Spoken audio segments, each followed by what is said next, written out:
Andy Staples covers college football for On3 Sports. He was at the Florida Gators game with Mississippi State, Billy Napier's last game, and he's got Penn State, Ohio State coming up on Saturday, but the big story is Brian Kelly at LSU. Could Brian Kelly have kept his job for another week for the LSU-Alabama game? I mean, I don't know if he could have or not. The way they lost to Texas A&M, I think the wheels were turning. There were multiple reports, and we heard a lot of different things about, was he going to make certain staff changes? Did he push back on other staff changes? I don't think it mattered. I think the way they lost to Texas A&M, they were passing the hat essentially in the luxury suites during the game, saying, "Hey, can you help fund the buyout?" So it didn't matter at that point. And then, the governor gets involved. They have a meeting at the governor's mansion last night. Like, once the governor decides you're fired, you're going to be fired. Why was this doomed from the beginning? I just don't think Brian Kelly understood the job he was taking. You go back to the comments after the Florida game where he said the fans are spoiled. Well, of course they're spoiled. The last three coaches at LSU won national titles by year 4. But he made mistakes at the beginning. So he gets there. He fires Tommy Moffitt, their longtime strength coach. Tommy Moffitt was the strength coach for Nick Saban, for Les Miles, for Ed Orgeron. So for 3 national titles. And what does Tommy Moffitt do? He goes and gets the job at Texas A&M with Mike Elko and makes it his life mission to create a tougher team than LSU. And what has happened the last 2 years? In the second half, Texas A&M has annihilated LSU. When you don't recognize you have something special and there are certain things that make the place special and you just dump them right off the bat, you don't understand what you've gotten yourself into. What's Brian Kelly's future? I mean, he's 64 years old, so he's told people he wants to coach. My question is, would he take any of the jobs that will hire him right now? And there's a duty to mitigate in his buyout. So he's got a $53 million buyout. If he gets another job, the salary comes off the total for LSU.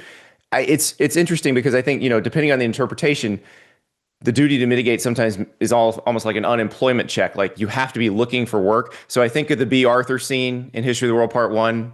Gladiator, did you kill today? Have you tried to kill this week? Like, I think that may be more what there is to it. I mean, listen, Dan, if it were me and somebody handed me $53 million to not work, you would never, ever see me again. Yeah, but you can't leave the coaching world, community, fraternity this way.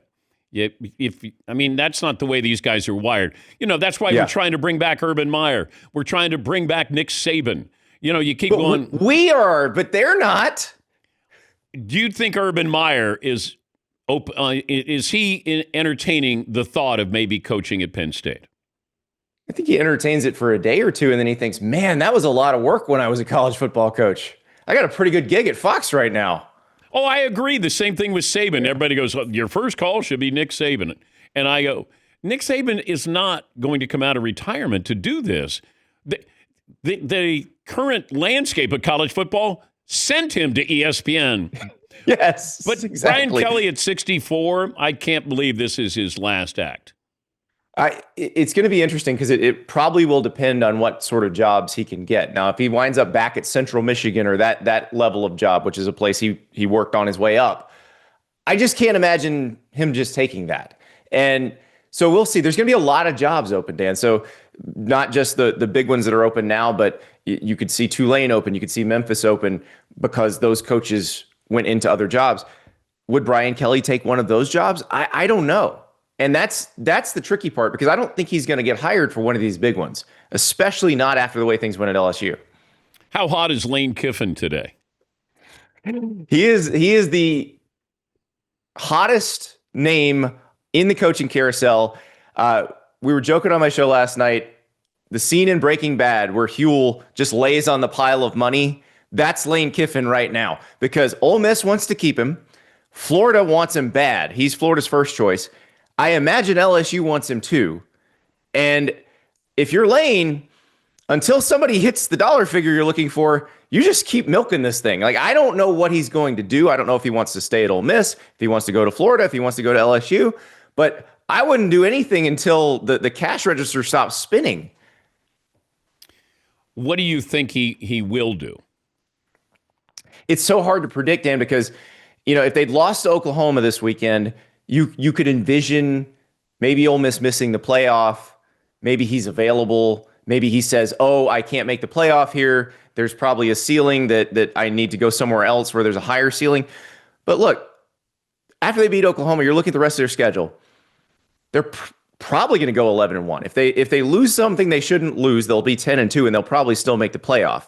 So if you can make the playoff, if you can compete for the SEC title, you can win the national title at Ole Miss. So I don't know that there's a huge ceiling argument between Ole Miss and Florida and LSU.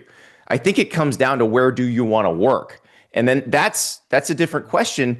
And I don't know if I can answer that one for Lane Kiffin. I think that's going to be his personal preference. Rank the job openings right now. LSU's number 1, and then I'd say Florida and Penn State are kind of 2 and 2A. And the reason I say LSU's number 1, and I went to Florida, so I get a lot of heat at home for this, but LSU has had 3 of their last 4 coaches win the national title. One of those is Nick Saban, so all-time great coach. Do we think Les Miles and Ed Orgeron are all-time great coaches? I'm not sure about that, but they both won national titles there. Florida, Steve Spurrier won a national title, Urban Meyer won 2. That is 2 Hall of Fame head coaches. So at Florida, you might have to be a Hall of Fame head coach to get there. At LSU, you don't necessarily have to be that, and that's why I give them the nod. And in Florida and Penn State, they're both programs where you can win the national title. They're both programs where you can be very, very successful, but there's going to be a ton of pressure, and Florida has had a quick hook. Think about this. Since Urban Meyer, 4 coaches fired within 4 years. They do not tolerate mediocrity at Florida. And the thing is, you've got to be pretty special to get above that. Talking to Andy Staples, he covers college football on 3 Sports. It's Penn State and Ohio State. He'll be at that game coming up on Saturday. What's Penn State do? It's a great question, Dan, because the obvious connection at first was Matt Rule, who's at Nebraska now. He worked with the Penn State AD, Pat Kraft, when he was the head coach at Temple, and Pat was the Temple AD. But I'm not sure that Matt needs to move. I think Matt probably needs to stay where he is at Nebraska. And then you look at the landscape, and there's not like an obvious Lane Kiffin that Florida wants and LSU wants for Penn State. So you can look at the guys that are having success. Like I think people should look at Jeff Brom at Louisville, at Eli Drinkwitz at Missouri. Those are guys that have taken situations where it shouldn't be that easy to win, and they've done really well. Like Jeff Brom took Purdue to the Big Ten championship game, immediately made Louisville better. So those are types of guys they should look at. Penn State should also look at Bob Chesney. If you want to look at Kurt Cignetti and what he did at Indiana, look at the profile. He was James Madison's head coach, and before that, he was Elon's head coach. So he had this level by level, get better every time. That's kind of what Bob Chesney's done. He went from Holy Cross to James Madison, very successful, very good recruiter of the Northeast. So that's a guy you should look at. And I know James Madison's sitting here going, "Oh, come on. We just lost Cignetti. Please don't do this to us."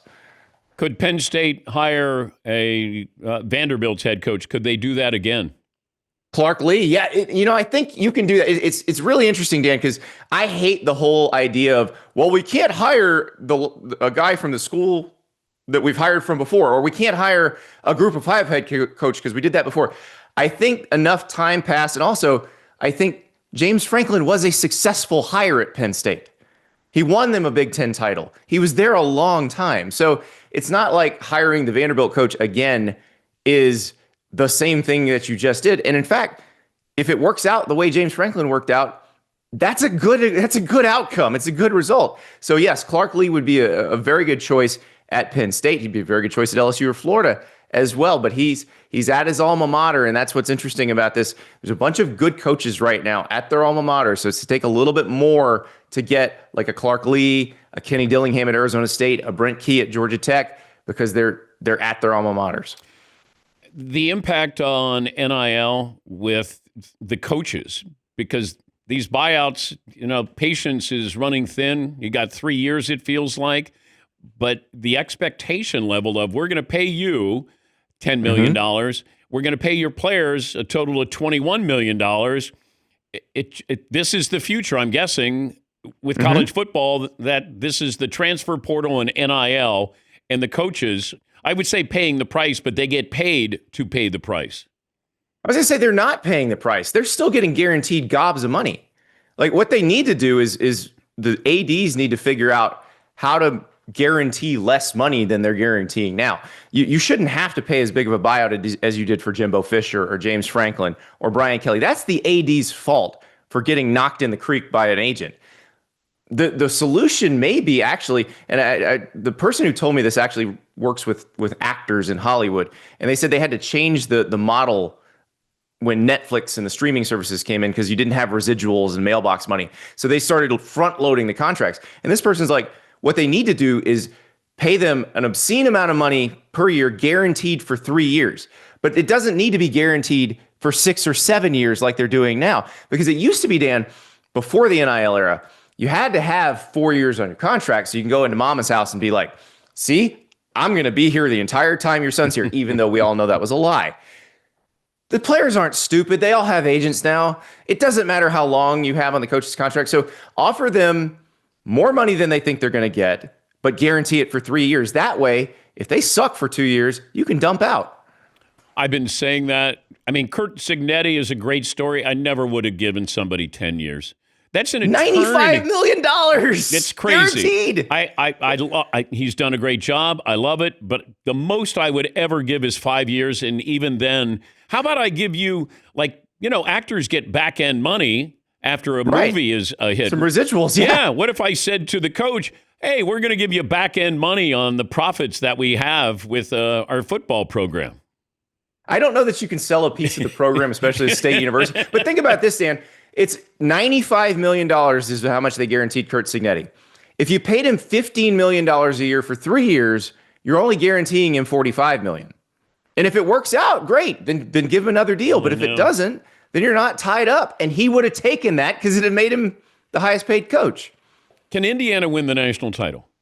Yes, this Indiana team can. This Indiana team is loaded. They got a bunch of NFL dudes. Curt Cignetti tried to tell us, and we didn't listen. But they brought back almost all of what made last year's team special, and then they upgraded at quarterback when they got Fernando Mendoza at Cal. So they absolutely can compete with anybody. Great to talk to you again, Andy. Thank you. Thank you, Dan. Andy Staples covers college football on 3 Sports. That was a quick yes for Indiana.